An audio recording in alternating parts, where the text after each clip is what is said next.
Hello, everyone. This is Tom Fox back for our new season of the award-winning Everything Compliance. Today, we have the quartet of Karen Moore, Jonathan Marks, Matt Kelly, and Jonathan Armstrong. So, lady and gentlemen, let's get to it. And we're going to start with you today, Ms. Moore.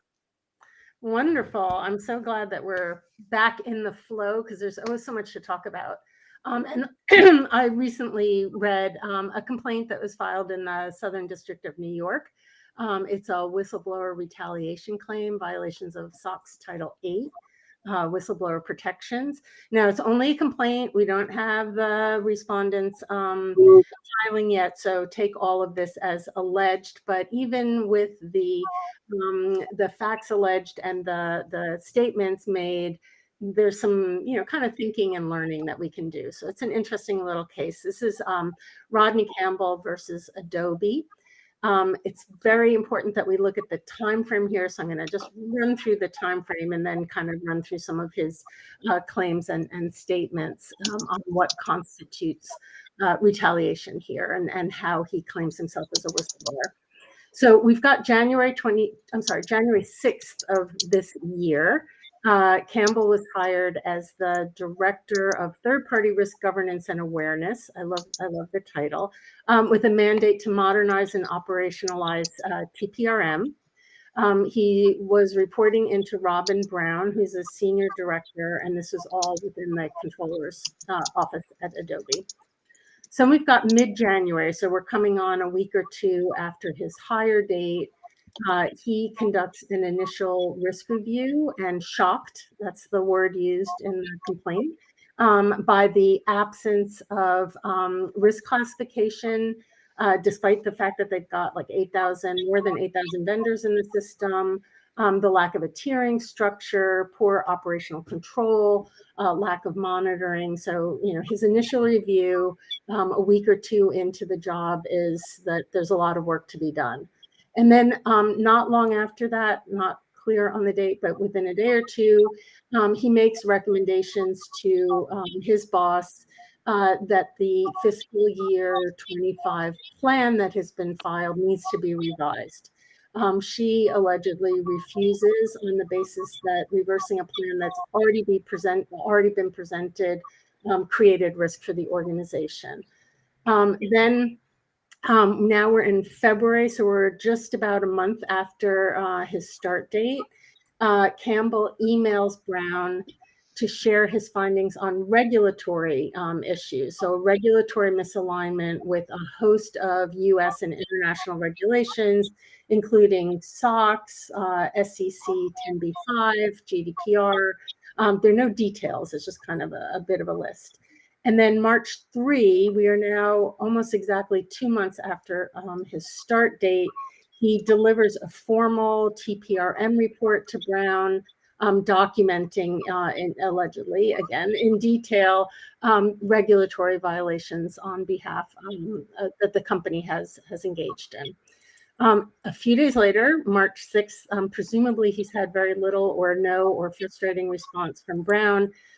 Campbell requests an HR-led meeting to clarify his role, to clarify expectations of the job, but also to address the risk and compliance escalations that he still considers unresolved. He claims that during that meeting, Brown failed to recommend any remedial actions. And later that day in the afternoon, he's called into a meeting with HR and informed of his termination of employment with no explanation. So we are almost exactly 2 months from hire to fire here. So within that time frame, he's engaged in all these different actions, and he claims in the filing, first of all, that he's a widely recognized expert in the field and that this termination has caused him reputational harm. Now, I took a look at his bio. He actually has worked in this capacity for a number of different financial institutions. He's spoken widely on TPRM. He was at Compliance Week last year. Tom, you actually interviewed him as part of your kind of Compliance Week preview. So we can say that he knows what he's talking about, or should be fairly well recognized. He doesn't detail how reputational harm has arisen, especially because not long after his termination, he's already been hired into a similar kind of senior position with the bank, at least according to his LinkedIn profile. But he also alleges that Brown's refusal to change the fiscal year 25 plan breached her responsibilities under federal and state law. No detail there, but that statement is pretty clearly made.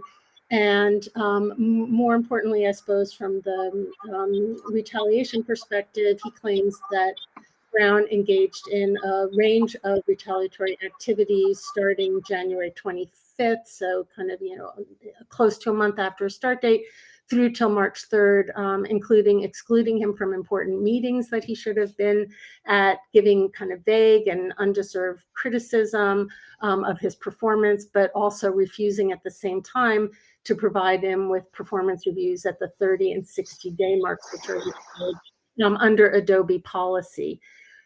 Then I think for me, the most alarming are two statements in the complaint. One is a flat out statement that Brown created grave legal and financial risk.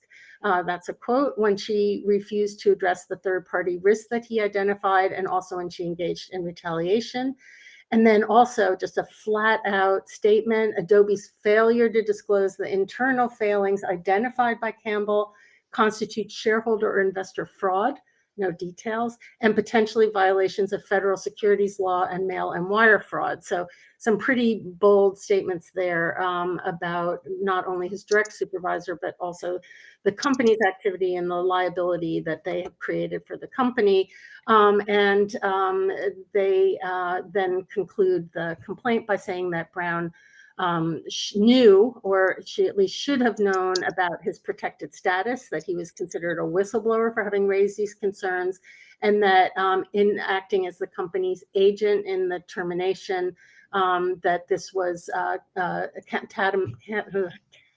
tantamount to Adobe engaging in retaliation for having reported and escalating the regulatory and compliance issues with management. So I reflected on quite a few of the little points here, again, with the caveat that we only have one side of the story at the moment. There's a request for a jury trial. They're in pretrial motions at the moment. So I don't have any understanding really of Adobe's side of the story here, or where this might lead in court. Regardless, there's one person's perspective very clearly and emotionally, even in the complaint, set out here, that has some learnings. One, it's really clear to me that managers generally need to be educated on flagging potential protected activity early, right? If somebody comes to you with a concern, you should be able to understand, wow, this is a concern that gives rise to a whole host of potential follow-ups. How do you react when this kind of concern is raised to you, whether you hold water, you believe that there's justification, whether you believe that there's action required specifically to address them or not. It's really important. And there, there's a fairly recent Supreme Court decision from February 24, Murray versus UBS Securities, that makes it very clear under the SOX whistleblower retaliation, we've got a shifting burden of proof here, and there doesn't need to be retaliatory intent by the employer. There just needs to be a demonstration that the protected activity was a contributing factor in the adverse action. And then the burden shifts to the employer to prove it would have taken the same action in the absence of the employee's conduct. Now here, given that 2-month time frame, it's a little hard to understand how Adobe is going to make the case that there were performance issues serious enough to terminate that were unrelated to the concerns that he raised, because it sounds to me like the primary activity he engaged in was making an assessment, making a report, raising concerns. So really understanding that from the manager perspective, I think is important. And then the other thing that really struck me is how well do you message speak up during the onboarding process, right? In this case, it appears that the reporting concerns were kind of trapped with the manager. At least all the allegations in the complaint were, I told Brown, I reported to Brown. We don't know at all as to what Brown did with the information and the report that he filed. It doesn't seem that that Campbell reported elsewhere in the organization, again, at least not on the face of the complaint. In frustration, I think Campbell should have found some satisfaction by escalating his issues outside of his reporting line, including to compliance. So that kind of early onboarding, emphasis on speaking up when you have concerns maybe is something that needs to be looked at. And then there's the importance of the formal and documented feedback early on when you hire somebody into a director position, especially whether or not it's required by company policy, especially if there's some sense of conflict brewing. I know that a lot of the people listening in on the podcast and a lot of people on this panel have had their own experience where, termination is recommended, but the file doesn't really support a termination activity. And this occurs especially when you're trying to do it for poor performance. So having that kind of documentation is really important, but also I think feedback early on would have maybe repositioned Campbell's expectations of how quickly reactions might happen to the reports that he wrote, et cetera. And speaking of reports, the last point that occurred to me is educating employees about document creation and document management, and also managers on how to receive information and encourage discussion and context. Because here we have at least one formal report that's documenting a whole bunch of potential violations of the law. That might have been a better conversation, what the appropriate action plan would have been, how do you document it, how do you record it, and then also, making sure, of course, that your records management program kind of addresses what to do with bad documents when you've got them. How do you address them? So I found this Campbell versus Adobe really interesting, very curious to see what Adobe has to say. I'm sure they've got quite a bit to say and to see how it plays out, but interesting little kind of story for the summer, at least. Mr. Marks, what do you got for us? Yeah, Karen, I have a question for you. How do you encourage this truth bomb within the organization that doesn't really send the executive team, kind of off the deep end? And then the other part of this, it seems like to me, I've always advocated for exit interviews to gain insights that you normally wouldn't, but you bring out a great point with regards to onboarding. I know this is a compound type of comment, onboarding with regards to, letting people know. But to me, more from a governance lifecycle perspective, I think you hit on something that's very critical. And that is, when things get caught up in the middle, here, we see that all the time when, you have a triage process that doesn't really work, or you have somebody that's reporting in the middle that can't go, like you said, should have reported outside. I think those are very powerful comments. And I think they're great lessons for compliance professionals to really take back with them. But I guess really what I want to know is, in saying all that and asking these questions, to myself, I'm thinking, well, what are some of the key red flags that would sort of indicate that, the company is really not protecting the whistleblowers within an organization the way that they probably should? So that's kind of what resonated through my mind. I know I asked a bunch of different things, but I'm just interested in your comments. Yeah, and what occurs to me when I look at that timeline is you have, somebody who's clearly professional, has been given a clear mandate to modernize and operationalize TPRM. So the company, it seems to me, has already identified a need to do something, and that they've hired him. The complaint actually details some bullet point specifics on the things that he's been kind of asked to focus on. So I feel like from the company's perspective, they've identified the potential risk and come up with at least a resourcing solution to bring somebody on. And when somebody comes in and goes all out enthusiastically at assessing the situation and starting to raise concerns, I think giving that appropriate respect and airspace, but maybe also asking them to step back a little bit, and let's talk about what's going to be a rational way of approaching this, and giving a little more time to understand the business, the context, the people, like what was the weight of this fiscal year 25 plan that had already been filed? How do we proceed without necessarily withdrawing it and replacing it? It all comes down to the listening component and the respect component here. So this all happened so fast. It just seems 2 months it was just craziness. I can't imagine what the dynamics were. Yeah. Karen, this seems to me, if you had told me this story, I would have said you made this up. Actually, you made this up for a law school exam. But I want to go back to one of your points, which was it shows the need to start talking about not just corporate culture, ethics, and values, but some specifics on the hiring / onboarding process around Speak Up, around reporting, around those issues, so that the new hire or even potential new hire understands, number one, that's of importance to our organization, but two, to do it, how to do it. Could you say a few words about what you may have seen of not the importance of that, of Speak Up, but really the importance of a company to communicate to either a prospective or a new hire, here's how you do it if you're frustrated? Yeah, I think that's such an important question, Tom, because we've all been new hires at one point and multiple points in our lives.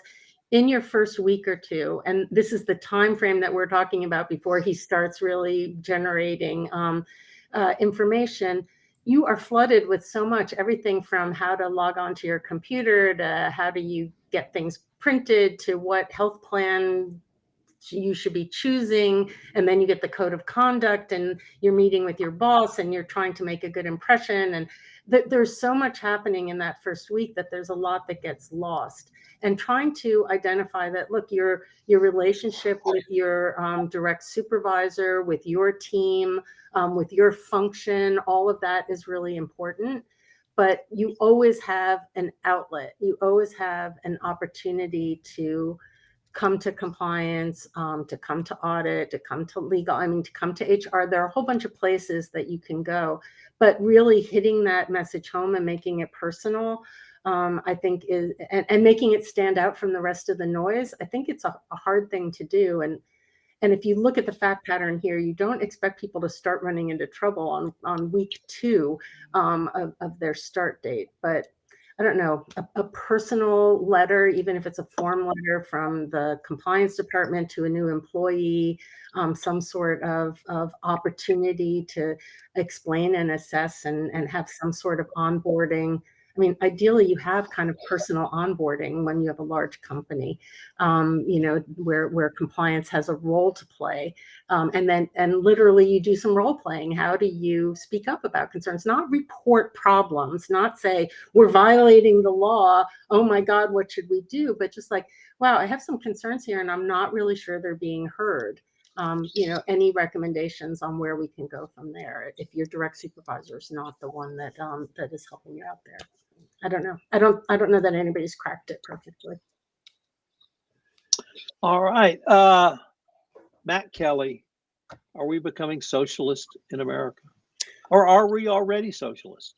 Well, I suppose it depends on whom you ask and how you interpret that, because clearly if you ask President Trump who the socialists are, he'll always say Democrats are ranting socialist lunatics, whatever, dude. But I am focusing on what's really happening in this world these days, where actually, I don't know. We have seen now the federal government take a very strong interests in at least 2 big U.S. companies, Intel and U.S. Steel, more probably to come. And I am trying to figure out, what does that mean for anti-corruption risk if we now have essentially state-owned entities or instrumentalities within the United States, which we really haven't had before. In another country, we'd all be saying that's sky-high anti-corruption risk. Well, is that necessarily the same here if we're going to start that here in the United States? So let me first back up and let's go through exactly what the Trump administration has already done. Number one, back in June, it acquired a golden share in U.S. Steel as part of its approval process to let U.S. Steel be acquired by Nippon Steel from Japan. And the golden share gives President Trump, it expressly says President Trump, the power to veto or exercise control over several significant strategic decisions U.S. Steel and Nippon Steel might make, such as the name of the company in the United States, cutting wages in the United States, can't cut wages without approval of the president. So I guess we're into wage controls now. That sounds socialist to me. The president gets to appoint one director to Nippon's board and will have veto control over two more directors.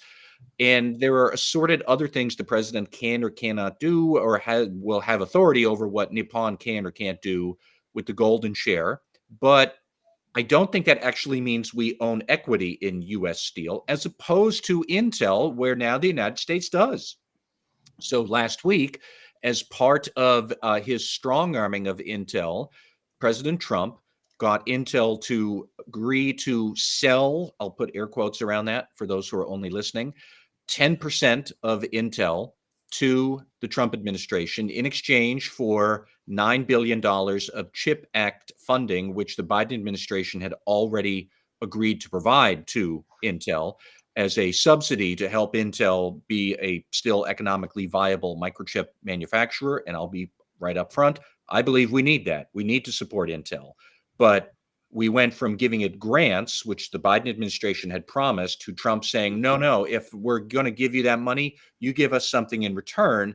And now the Trump administration is the single largest shareholder in Intel. Just yesterday, the Commerce Department Secretary, Howard Lutnick, went on the air, I think on Fox. I can't imagine he goes on somewhere else, but either Fox or NBC or one of the cable channels. But he started saying, we're going to do this more often, the Trump administration. And he expressly called out defense contractors and said that Lockheed Martin, for example, he claims that Lockheed gets about 97% of its revenue from the United States. I don't know if that's accurate, but since a Trump administration person said it, I will assume probably not. But nonetheless, Intel is now going to be a big let me start over. Intel is going to be partially owned by the United States. Defense companies might be partially owned by the United States. U.S. Steel, we have a golden share, which is not ownership, but it's control. I'm trying to figure out, so how does that work for anti-corruption? I get it that this would not necessarily be for the Foreign Corrupt Practices Act, which applies to the United States bribing other government officials. And you can't bribe someone who's of an instrumentality, such as a hospital executive at a state-owned healthcare system in Europe or Africa or Asia. That would be an instrumentality, and those employees would be state-owned or foreign state government officials. You can't bribe them. How would that work with foreign laws looking at the United States? So if you are a supplier to Intel and you are a foreign business that supplies goods to Intel and you bribe an Intel executive to take goods from your supplier business rather than some other supplier, have you violated some foreign country's anti-bribery act? And I don't know. And I can see that a lot of people would say, well, hold on, is Intel really going to be an instrumentality of the US government? Because it's not a majority shareholder. And in theory, the arrangement here says that Intel will not be controlled by the Trump administration. If you look at the tests, which is it's the Ashkenazi decision or Esquenazi decision from 2014, defined what instrumentality would be. That's only under the FCPA, not under anti-bribery statutes of other countries. But if we use this as the benchmark, because it's the only one we have, I think, then you have to look through, there were 4 criteria. So is the business formally designated as government control? Well, no, Intel hasn't been, US Steel hasn't been. But what's formally designated? Because Donald Trump went on TV and said, well, now I call the shots at US Steel. That sounds like he said, I am the controller. Does the government have a majority ownership stake in the entity? Well, in US Steel, it doesn't have any. At Intel, we have 10%. That's not a majority. And we're supposed to be passive investors only who will vote according to what the board says. If you believe that Donald Trump is actually going to follow that promise, I have a bridge to sell you. Please see me after the podcast. The government's ability to select management. Didn't Donald Trump just threaten to fire Intel CEO a couple of weeks ago? And then he made nice with the Intel CEO, who is now going to stay on. But now Donald Trump and the administration is the board's largest shareholder. So does he have an ability to decide who the senior managers are going to be? He has that ability to some extent at US Steel. I'm not sure that he has it in Intel by law, but he certainly has it in practice. So this is a long-winded way of me saying, if we use the Eskenazi ruling from 2014 as a definition for what an instrumentality is, I don't think that criteria fits a Trump 2.0 administration. And I'm not sure foreign governments, assuming they use that criteria at all, and maybe they'll come up with something else, they could look at all of that and just say, who are you kidding? Clearly, Donald Trump thinks he is in charge at Intel. Clearly, he thinks he's going to call the shots at US Steel. Probably only going to use negative control to say, no, you can't do this. You have to do some other thing. I don't know that he's going to sit there and make strategic plans and announce that Intel is going to start acquiring this company, the other, or they're going to unveil a new chip design. Maybe he would, probably not. But you can't ignore the enormous influence that the Trump administration now has over some very significant businesses that all of whom so far, they do business in other parts of the world. So if you're a business in that other part of the world working with these Intel or US Steel employees, or maybe others, what about if we try to take an ownership stake in Lockheed Martin? Why stop there? Why wouldn't we take a ownership stake in a big healthcare company? Because I thought fighting disease was a national interest. So are we going to take a stake in Johnson & Johnson or Merck or Pfizer? What if you're a foreign company and you're dealing with them? If you bribe those employees now, have you violated an anti-corruption statute somewhere else? I do not pretend to have the answers to any of these questions, but we are foolish if we don't sit down and realize we have crossed a threshold here that we need to think about as anti-corruption people, because Donald Trump is corrupt. And now he has influence over some very big US companies. How's this supposed to work? And this has been on my mind for a while here. So I'll stop there. But I don't know. Well, Karen, you have a question for Matt. I do. I am really unsure what happens when you have got government representatives on the board and the compliance department or somewhere in the organization uncovers potential wrongdoing. And you report to the board and discuss some sort of a strategy. Do we disclose, not disclose? How does that government board representative ensure their duty of loyalty to the company rather than to the government? That is exactly the thing. And if we have, let's take US Steel as an example now, because Donald Trump will be able to appoint at least one director to US Steel, and he'll have veto control over two more. So I would say, by definition, that person the president appoints, he can't be independent. The arrangement, if you read the golden share stipulations, they say that this person is independent. I would respectfully say, what planet are you on? And what do they smoke there? Because clearly the person is going to be beholden to President Trump. So I would say, by definition, you can't represent shareholder interest at all times. You answer to somebody else.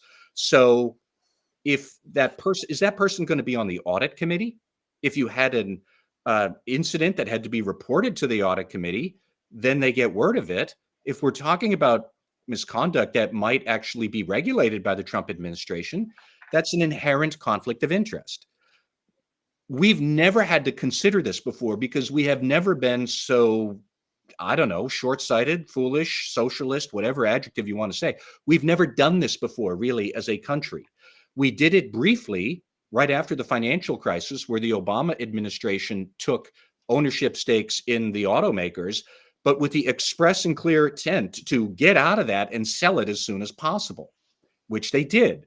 That is not at all what Donald Trump wants to do. He sees this as Intel is important to the country. We're putting money into Intel. So therefore, I get to decide what Intel does. And I'm going to keep on doing it as long as I'm president. That is what Donald Trump thinks. That is not at all what we did in the Obama administration. So I would say, look to that ownership stake during the financial crisis. That's not a valid analog. We don't have any analog for what we're talking about here. And I don't have an answer for you. Mr. Armstrong, what does the United Kingdom of Great Britain, Wales, Scotland, and Northern Ireland have to say on this matter? Well, I think it raises quite a lot of issues. I mean, I think could an entity that has government shareholders become a public entity for bribery law? Well, yes. I think we looked at these issues without getting any definite answers around the time of a lot of governments taking shares in banks, for example, after the financial crisis. So I think that's certainly a live issue. Of course, under the Bribery Act, it doesn't matter so much whether it's public or private because we prohibit both of those. But there are issues around the margins, and it will make a difference in some jurisdictions. I think that if I were the president of the US, and that's not likely to happen any day soon, this would require a lot of thought, wouldn't it? I mean, for example, there are a lot, there's an increasing rearmament in Europe. The likely winner is Lockheed Martin. They're bidding for a lot of F-35 contracts at the moment across Europe. You know, as we speak, there's a big air show in Poland, which regrettably has had to be cancelled because of the tragic death of a pilot. But that was definitely, I will have no doubt, a topic of discussion at that in the surrounds of that event today.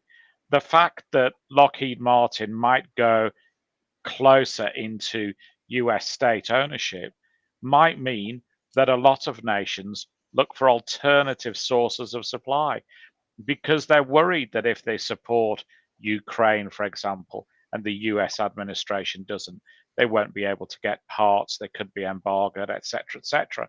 So this isn't necessarily in the US's best interests. And even if you look at organizations like Intel, companies want certainty. They don't want that volatility that non-conventional ownership might bring. There are also issues around politically exposed persons, for example. If you have a political appointee on your board and you're trying to do business with somebody, then they're likely to have to go through a whole rigmarole. If the individual's a political appointee on the board, that probably makes them a PEP. That probably means that you've got to go through extra hoops in terms of money laundering and other laws, etc., etc. So it creates a lot of nightmares for compliance professionals in terms of extra due diligence, extra checking, etc. You can see how some customers will just take a simple route where one's available. And perversely, that simple route might be China, where you just know everybody's a PEP and you don't have to do the due diligence. And then maybe the last thing I'd say is that we've already had this sort of muscling off between the US and the European Commission, particularly around regulation, particularly new digital legislation is the EUI Act and overreach, etc. We've had some saber rattling from Commissioner Pino. This just makes that whole environment more difficult. And Europe currently are like a dog with a bone over some of these issues. So the net loser could be the US economy.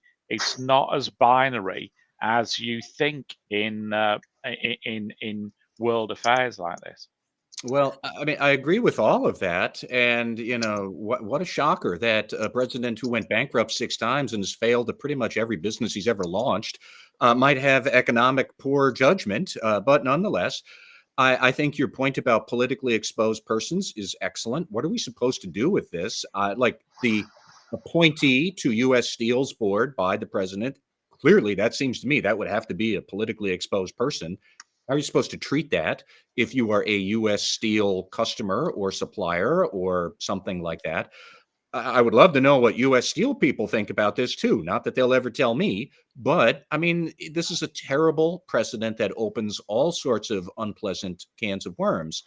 And I could easily envision that if we do wind up taking stakes in defense contractors such as Lockheed Martin or RTX or Boeing or somebody else like that, like, good Lord, the corruption opportunities would be so massive, or the corruption risk from Europeans who would want to buy defense equipment from US businesses that might now be construed as instrumentalities, because we have this loose definition from the Eskenazi ruling, but number one, Europe doesn't have that. It was only applying to the United States. And two, I just don't think that those criteria, they don't fit how Donald Trump sees the world. And so, like, who are we kidding when we say that he's not a controller of Intel or US Steel or some other company that we might take an interest in? Of course, he's going to see that he's a controller. And what are all the implications for that? How are we supposed to respond to it?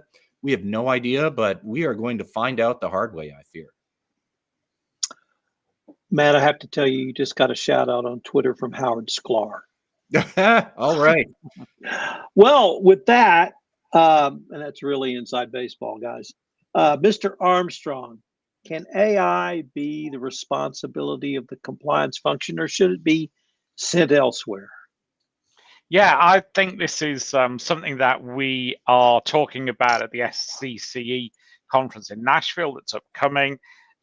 Christy Grant Hart and I are doing a session called AI Hype, Hustle and Hard Law. We're hoping to have Deanna Travely join us as well if her recovery proceeds. And there are obviously lots of cases around AI now in the EU, particularly, maybe 20, maybe 25. And a lot of them seem to suggest that AI compliance is homeless. You know, there was an old joke about GDPR projects. Who's responsible for the GDPR project? Usually the person who wasn't at the kickoff meeting. And I think AI is a little bit like that as well. It's everybody wants to be associated with the ups of AI, and nobody seems to be want to be associated with the downs. And of course, the compliance officer's role is many and varied, and most compliance officers have got enough on their plate already. I'm not particularly advocating for compliance to take on AI compliance as well. But what I'm saying is that every organization has to have a mature discussion and decide whose responsibility it is. Now, obviously, it's the board's primary responsibility. And we've talked about failings with boards in the past, and I've a vested interest in that. I have an interest in a business that trains executives in AI. But if we accept that they should set the tone and should set the risk attitude, who is it that's actually carrying that through? And obviously, there's a lot of similarities between the requirements of AI compliance and what you might call regular other sort of compliance, in particular compliance and ethics, if you have that wider role. A lot of the cases, for example, focus on things like fairness and transparency. If you look at, for example, like the Foodino and Deliveroo cases, they're sort of the Italian equivalent of DoorDash, you know, similar offering, better food because it's Italy. They are focused on fairness and transparency. They look at how inadvertently the algorithm was set up to discriminate racially against deliverers of food because it prioritized those people who were available on a weekend, which is obviously Friday, Saturday, Sunday being the Sabbath for most common religions. So these are issues that compliance and ethics professionals know innately. One of the other big issues at the moment is AI literacy under the EU AI Act. That's been mandatory since February. We've done other podcasts on that, Tom. And again, AI literacy training in part looks a lot like regular compliance training. It might need to be more focused, it might need to be tailored to job role. But again, that's something that compliance teams are used to. And then we have things like prohibited risks, again, already banned under the EU AI Act, potential penalties of 35 million euros or 7% of global annual revenue. And again, a lot of that looks similar to the issues that compliance officers are already handling with third party risk, for example, with risk assessments when we're going into new markets or launching new products. And then I think the final area where compliance officers have skills to bring is looking at that demographic split of the workforce. We know from the surveys that you can't ban AI. Banning AI sends it underground. Any organization that says, yeah, we just ban ChatGPT on our networks needs its bumps felt. It will not work. It will drive it off the corporate network, and particularly the digital natives amongst your workforce are going to use AI anyway. So you decide not whether they will use it, but you can decide to an extent or influence how they will use it. As I say, we know that 95% of employees are using AI already. There are generational issues, as I've said. Younger employees are more likely to use AI. They're more likely to use AI on their own devices, and they're more likely to be in a hurry to do stuff. That's in part because that's how they've been brought up, but it's in part because Stanford Uni tell us, for example, that there are 13% less roles for 22 to 25-year-olds now than there were in 2022. A lot of that generation are aware of the fact that it's become more of a competition to get retained and to grow through an organization. They're very focused on results. And if AI helps them do things better, faster, they will use AI to do it. So where does AI compliance sit within a corporation? I think that's something that different organizations are going to have to decide. Some of them are setting up specific AI officers that will manage that. If you do that, you'll obviously have to liaise in with the compliance function. Some people are leaving it to the CIO, to the CISO. Again, I'm not sure that that's the right place for it to reside. It seems that the skill set's more suited to the compliance team than to people who are looking at things from a purely technical basis. And as I've said, I'm not saying I've got any of the answers. All I'm saying is that we need to start and have that debate. So, Jonathan, how do we start that debate then? Does compliance say, let's have a debate? Does the executive leadership team? Does the board of directors? How do we even begin to have that discussion? Well, to my mind, I think the optimum way of doing it is to get the board of directors involved. I've seen some successful programs where people have talked to the board, talked to leadership about AI risks and AI opportunities. I was with somebody this week, for example, who's just had a change of senior management. They had somebody who was a conservative 70+ year old CEO who recently left the organization. He was replaced by a younger CEO who said in his opening address, at heart, I'm a gamer. We need to keep up with tech. And that's why I'm taking the restrictions off AI use within the corporation. But it's difficult when you've got management that are either AI averse or onwards forget the risks. You need that balance, and that will often come through proper training. I'm not talking, splash and dash online training. I'm talking about a proper discussion with executives, telling them about the opportunities and the risks in a balanced way. And I think they've got to set the tone, and then you work out where it lives within the organization.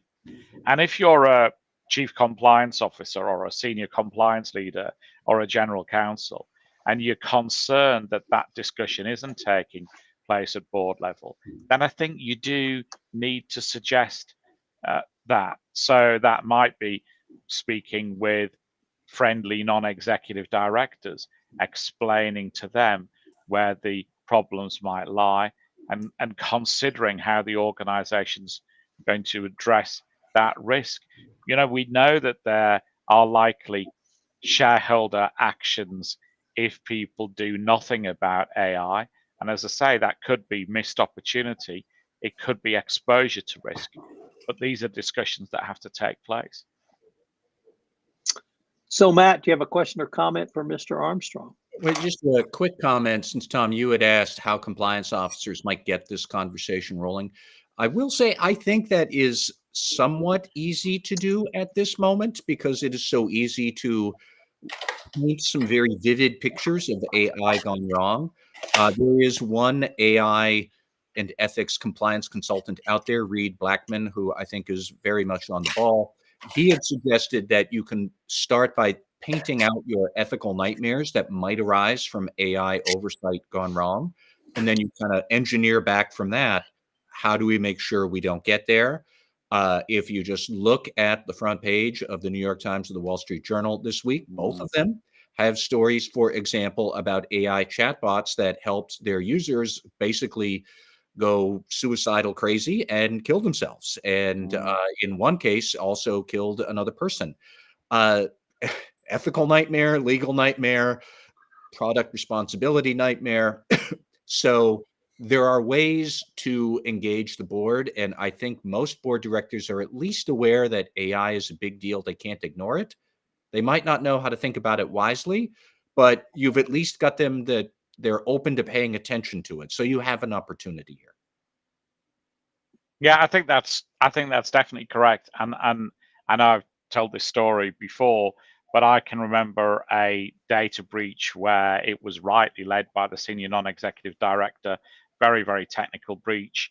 At the start of the first meeting, he asked if I knew how to switch on an iPad, because he didn't.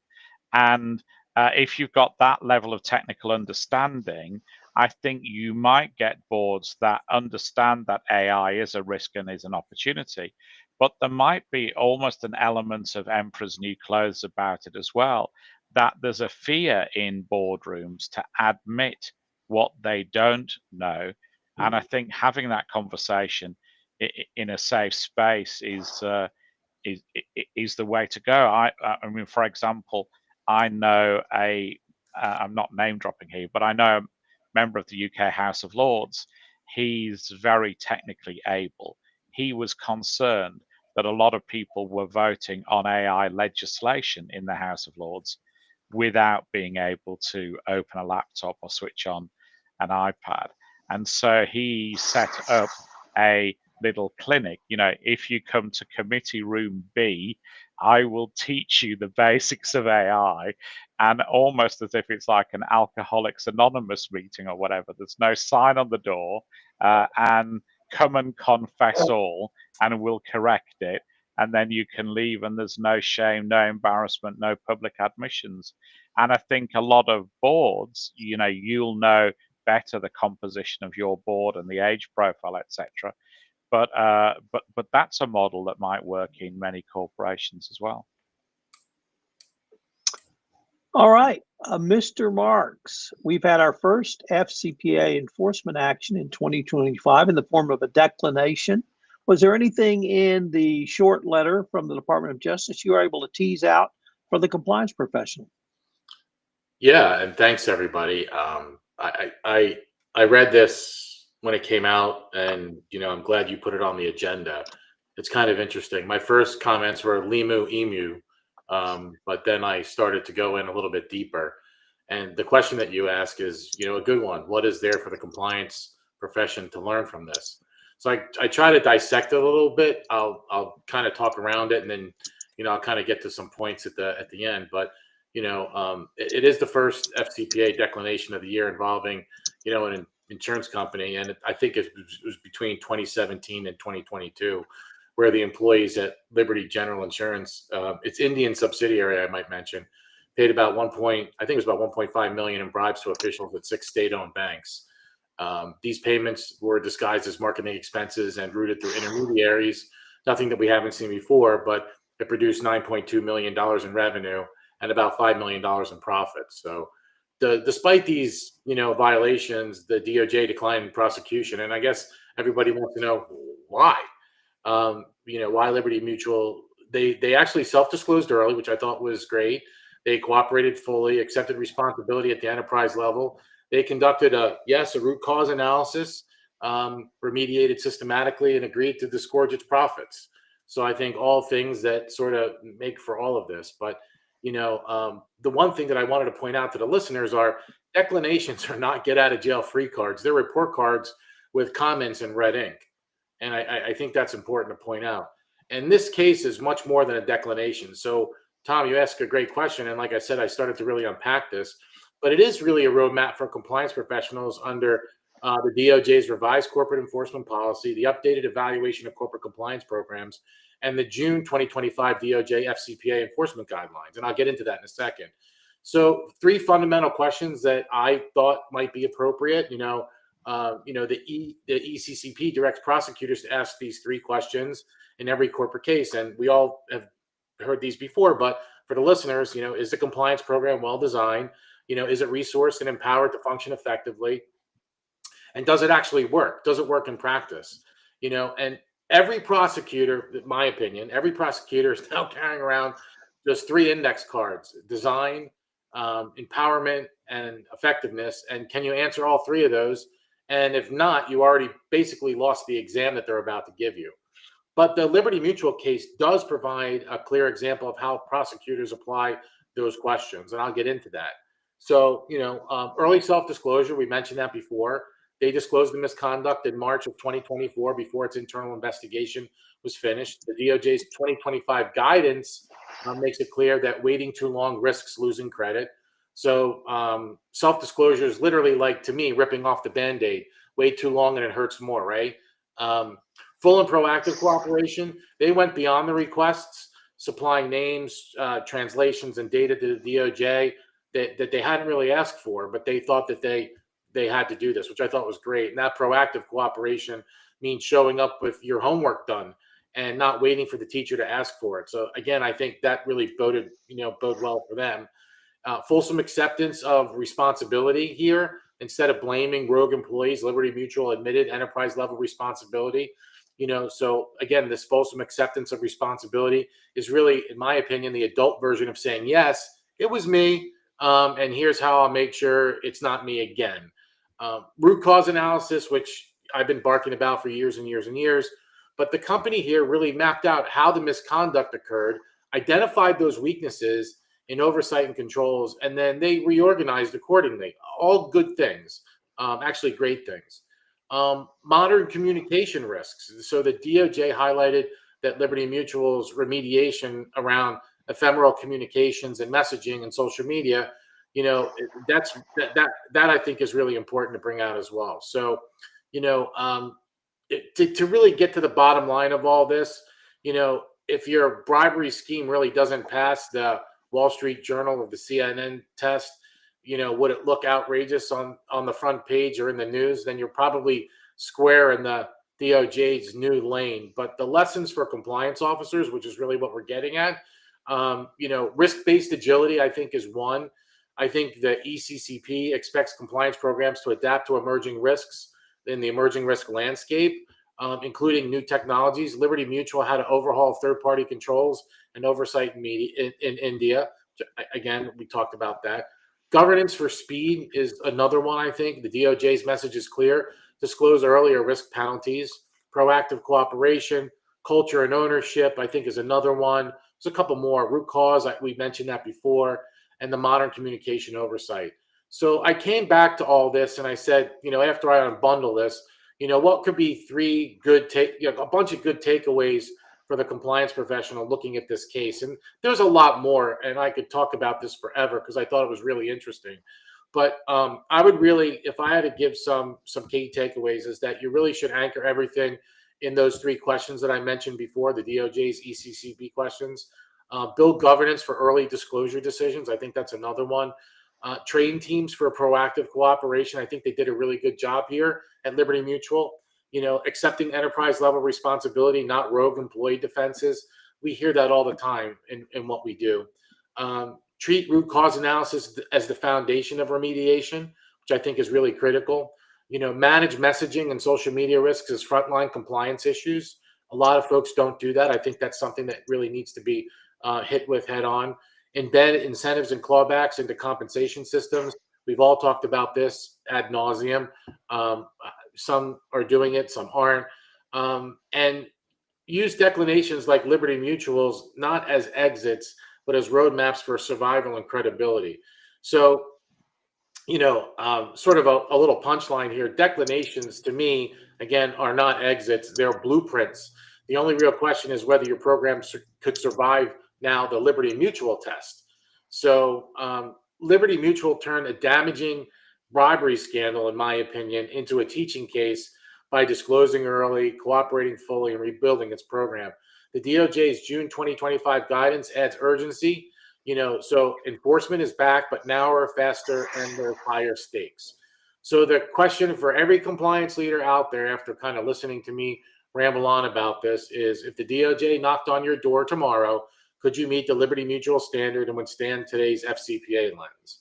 So I hope that answers the question that we went back before, not the Limu Emu question, but is, what is there for the compliance professional to learn? I think there's a bunch of key things in here that I've articulated several times over, but very interesting matter. Mr. Marks, we have had an online comment from a quote first-time online commentator named Karen Woody. Don't know. She asked the question: can a declination with fines be considered a government shakedown without judicial oversight of a DPA, or, in the alternative, it's a resolution without any ongoing oversight of the company from the government? Well, that's not one question. It's really a compound question. Like, it wasn't fair that I gave to Karen, so I don't know that Karen really gave me a fair question to answer either. But let's take this one by one. Can a declination with fines be considered a government shakedown without the judicial oversight of a DPA? I mean, flip a coin. Maybe, I don't know. I think it all depends. Or in the alternative, is a resolution without any ongoing oversight of the company. I think each one of these is dependent on the nature of the situation and what they did and how they acted, and also, the evidence that was provided. I don't think we could look at this from an outsider's perspective and actually answer those questions effectively. I didn't see all the evidence that was produced. I don't know exactly what was said and how this thing all manifested itself from the very beginning. But I do know from an outsider's perspective, looking at this and reading what's out there, it does appear to me that they try to do everything possible, including, doing all those things that we know help better a compliance program. That is root cause analysis as a baseline for remediation, restructuring a little bit, probably putting oversight of certain things in there, and actually taking full responsibility. So, will it work? I don't know. I really don't know. But I mean, not having that oversight, it's a good question, Karen. I don't know the answer. I really don't. Mr. Armstrong. Yeah, I think, obviously, I'm going to say I like Professor Woody's question. I think from a UK point of view, we were really conscious about that, and that's why DPAs have to be approved by judges. And we have hearings to make sure that they're fair and that there isn't any shenanigans going on behind the scenes. So I think it's a check and balance that exists in our system just for that reason. Ms. Woody, do you have a comment and or question? I'm sorry, Ms. Moore. The confusion of the Karens. Yeah, it's a small one. I'm just curious on your thoughts. It feels like the direction that we're going in continues to have momentum. This is pre-current administration in favor of encouraging self-disclosure. You know, like you're so much more likely to have a favorable outcome. And then you combine that with the kind of the June comments on the FCPA. You know, we're going to be focusing on certain things that affect U.S. interests. I mean, are we now in a realm where like self-disclose and you kind of get off? You just business as usual. It's a question and a comment. Mr. Marks? I actually, I will admit that I did not hear what was said. I lost audio, so I don't know what was said. Karen, could you repeat it? I can. I'm just wondering if this is not a continuation of the even pre-administration momentum towards self-disclosure. There are a lot of carrots buried in here, then combined with the current administration's emphasis on certain types of misconduct that aren't going to really be a blanket FCPA coverage. Look, I've been in many conversations where we talk about disclose or not to disclose. That really is the question there, right? You know, there is a lot of carrots, as you point out, in this particular matter with regard to what Liberty Mutual actually wound up doing and how they really acted. I would hope that, you know, I just, you know, it's a really tough question to answer, and I don't want to be boxed in here. It's almost like one of those, you know, you're damned if you do, you're damned if you don't. And, you know, if I say yes, you know, it's one thing. If I say no, it's another. But, you know, I think it all depends on the nature and the circumstances of the matter. I truly do. And I've been in those conversations where, you know, you literally draw a T account and you say, you know, these are the negative things and these are the positive things about self-disclosing. And sometimes the left-hand side wins and sometimes the right-hand side wins. But I don't really know that there's some magic formula here for any of this. And again, I don't have all the details here. So if you're talking about the Liberty Mutual case, I don't know. I guess somebody there thought, hey, look, this is so bad that, you know, we're going to get caught anyway, or something's going to happen. We just don't know. We better get in front of this. And we better fix it. And we better fix it the right way, because everybody's going to look at this thing and say, hey, you know, what did we do in order to deserve this? So I really don't know. And I know that's not a great answer, but I just don't. Matt, what you got on this one? I just want to say I think that the Justice Department kind of dropped the ball here in that we had a unique opportunity to ban the Limu Emu commercial, and we didn't, people. Come on. This is the most irritating jingle since, I don't know, I'd have to go back to like a Weezer or a Rush concert or something like that. And it was a public disservice that we did not say you also had to end the Limu Emu commercials. I'm very upset with that.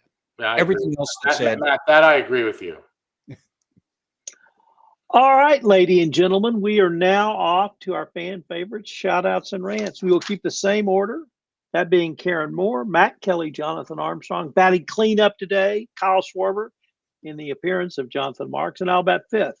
So Karen Moore, you got a shout out and or rant for us? I sure do. I've got a shout out to the Kiev School of Economics. I spent very early hours this morning and up until the minute of our podcast chatting with the faculty on the executive MBA program, for which I'm designing and delivering a business ethics class.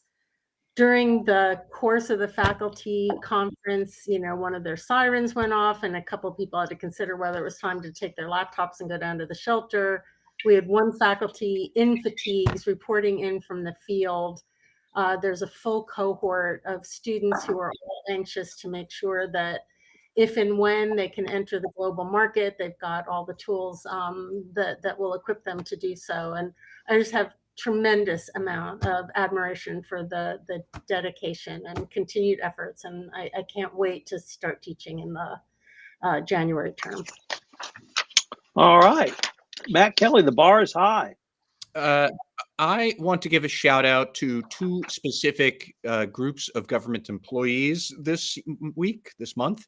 Number one, to the CDC employees who staged, we can't call it a walkout, but yesterday poured out of their building in Atlanta to clap and applaud for the 4 CDC senior executives who basically were forced out by RFK Jr.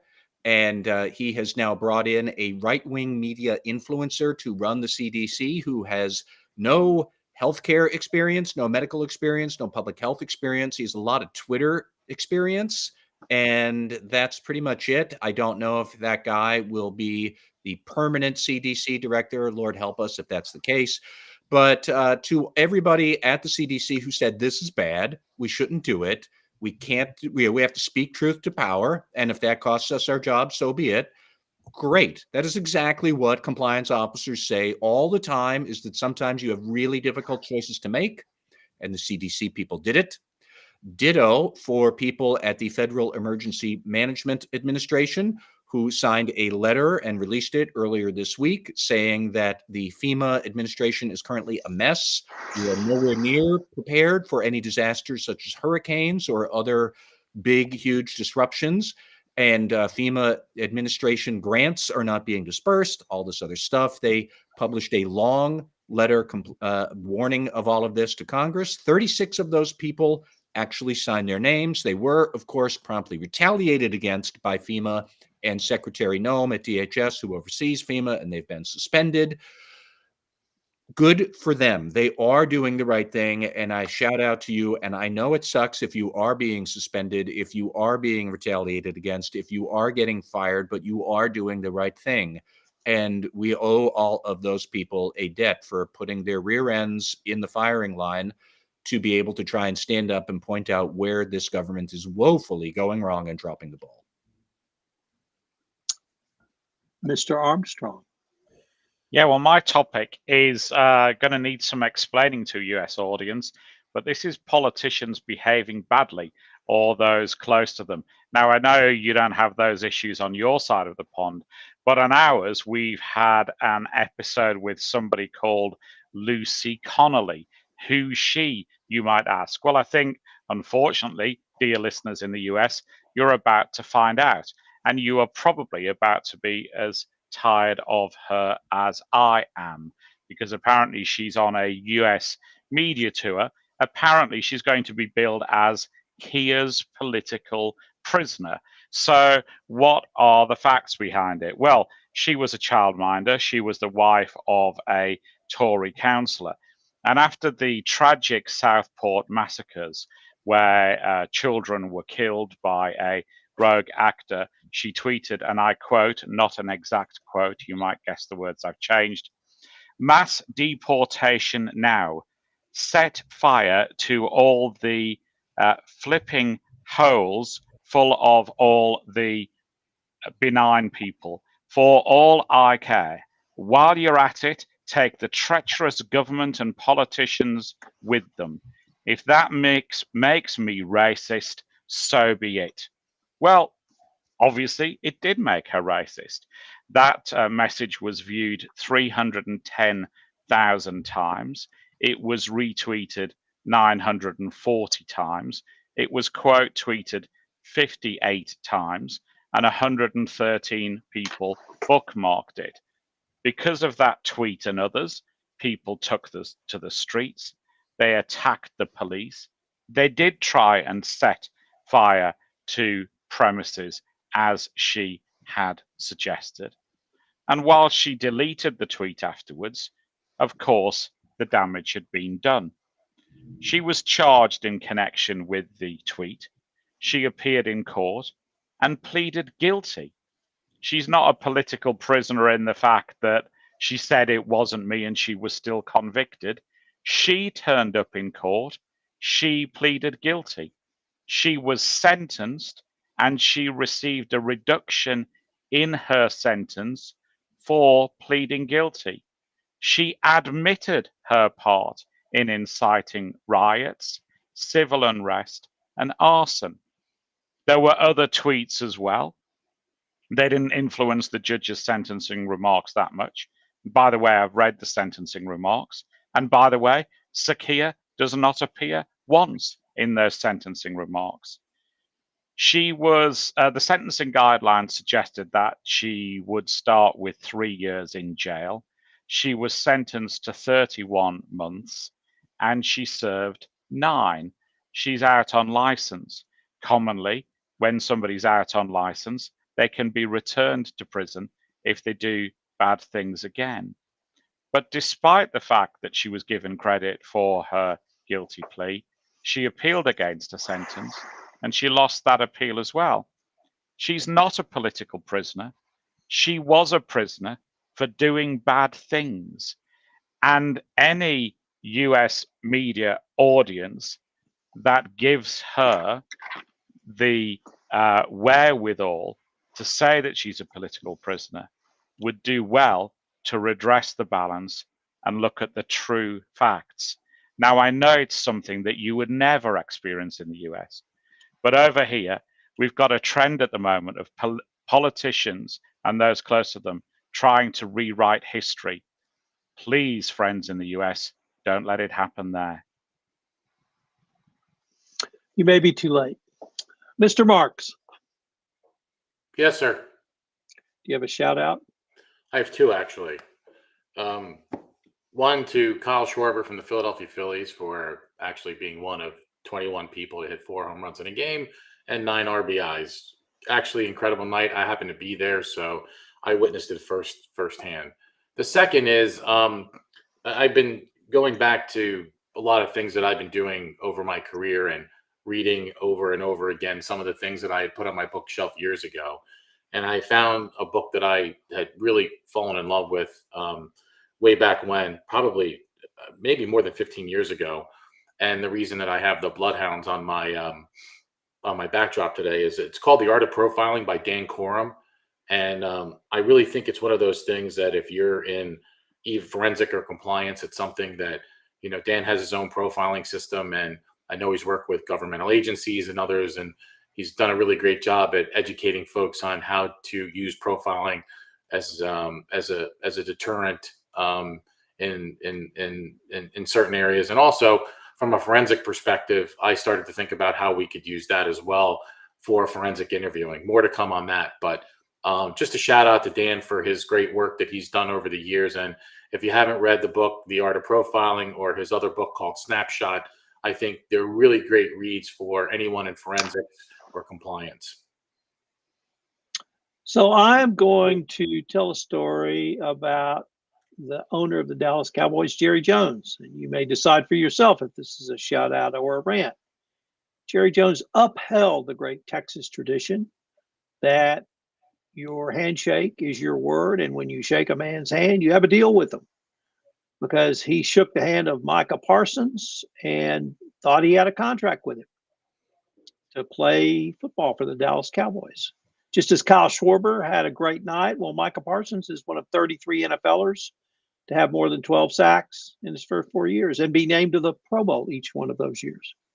But the agent for Mr. Parsons said, oh, no, you have to have a signed contract and you have to negotiate with me because that's the rules of the NFL. Well, Jerry Jones stood up for himself and said, bleep you, Micah Parsons. I'm going to give you away to the Green Bay Packers. So that's what he did. He gave him away for 2 late-round draft choices. Jerry Jones standing up for the great Texas tradition of a man's handshake is his word. And I also have to give also a small shout-out to Scottish Girl. You don't know, you don't know. Ladies and gentlemen, this has been a great episode. I can't wait till we get together again.